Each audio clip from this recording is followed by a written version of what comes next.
إن الله لا يستحيي أن يضرب مثلا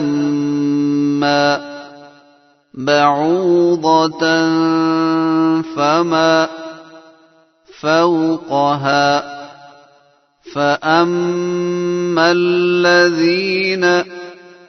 آمنوا فيعلمون أنه الحق من ربهم وأما الذين كفروا فيقولون ماذا أراد الله بهذا مثلا يضل به كثيرا ويهدي به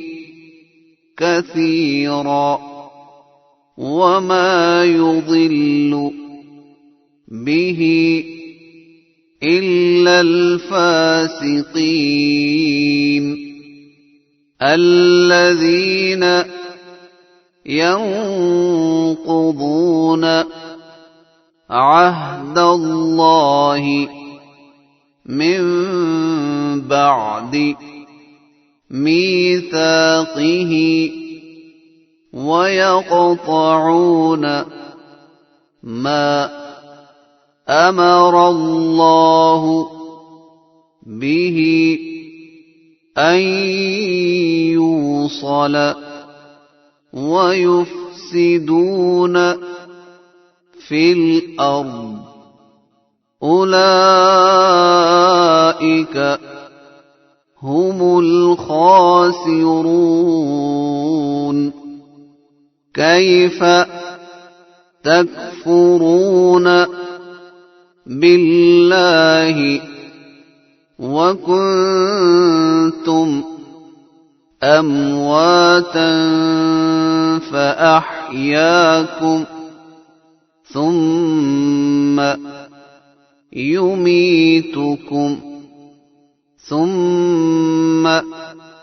يحييكم ثم إليه ترجعون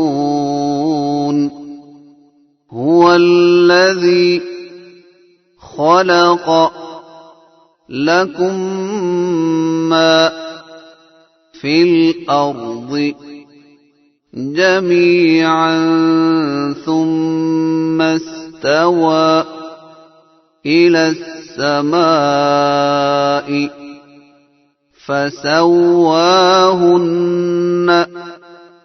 سبع سماوات وهو بكل شيء عليم.